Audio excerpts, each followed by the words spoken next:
Asansol Durgapur police commissionerate की ओर से बीते कुछ समय से लगातार इस क्षेत्र को अपराध मुक्त करने की दिशा में प्रयास किया जा रहा है। इसी कड़ी में सोमवार को पुलिस ने एक प्रेस मीट कर बाइक चोरी की घटना को लेकर एक महत्वपूर्ण जानकारी दी। इस मौके पर आसनसोल दुर्गापुर पुलिस कमिश्नरेट के डीसी सेंट्रल ध्रुव दास ने कहा कि बीते 24 जनवरी को आसनसोल के नॉर्थ हिल व्यू इलाके में डकैती की घटना घटी थी। उसमें पुलिस ने 4 आरोपियों को गिरफ्तार किया था। उनमें से एक आरोपी अखिलेश सिंह के पास से बिना नंबर प्लेट की एक बाइक बरामद हुई थी। जब उस बाइक के बारे में जांच की गई तो पता चला कि वह बाइक दिसंबर महीने में आसनसोल के कल्ला इलाके से चोरी की गई थी। इसके बाद उन्होंने अखिलेश सिंह से पूछताछ की, जिसमें पता चला कि उसने यह बाइक मोहिशिला के किसी शुभ्रनील घोष से खरीदी थी। ध्रुवदास ने बताया कि पुलिस ने मोहिशिला इलाके में दबिश दी और शुभ्रनील घोष उर्फ अमित को गिरफ्तार किया।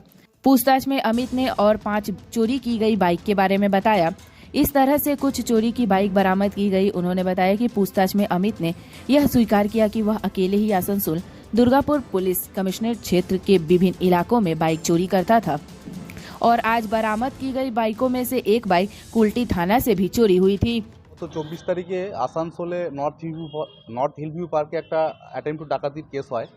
তো ওই কেসে তদন্ত করতে গিয়ে আমরা একটা বাইক পাই বিনা নাম্বার প্লেটের, এবং ওই বাইকটা পাই আমরা অখিলেশ সিং বলে একটা আসামির কাছ থেকে। তো সেই বাইকটা যখন আমরা ডিটেলস দেখলাম সেই বাইকটা আমাদের নর্থ থানা এরিয়ার কাল্লা হসপিটাল থেকে ডিসেম্বর মাসে চুরি যাওয়া একটা বাইক। তো তারপর আমরা এই যে অখিলেশ সিং ছিল আসামি, ওকে জিজ্ঞাসাবাদ করে জানতে পারি যে ওই বাইকটি মহিশিলার একটি ছেলের থেকে কিনেছিল। তখন আমরা মহিশিলাতে আজকে রেড করে শুভ্রনীল ঘোষ অ্যালায়েস অমিত বলে একটি ছেলেকে অ্যারেস্ট করে ওকে জিজ্ঞাসাবাদ করাতে আমরা আরও 5টি চুরি করা বাইক পাই, অর্থাৎ টোটাল 6টা চুরি করা বাইক এই যে অমিতের থেকে আমরা রিকভারি করি। তো এই বাইকগুলো একটা বাইকের ডিটেলস নিয়ে আমরা দেখছি, একটা বাইক কুলটি থানা এরিয়া থেকে চুরি হওয়া বাইক এর মধ্যে আমরা পেয়েছি। আরও যে 4টি বাইক আছে তার ডিটেলস আমরা বের করছি।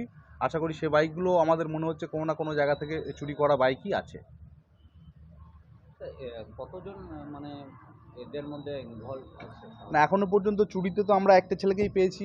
ওর বয়ান অনুযায়ী ও নিজেই বাইকগুলো চুরি করতো বিভিন্ন থানা এরিয়া থেকে, আমাদের এডিপিসির বিভিন্ন এরিয়া থেকে বাইকগুলো চুরি করতো, করে বিভিন্ন জায়গায় বিক্রি করতো।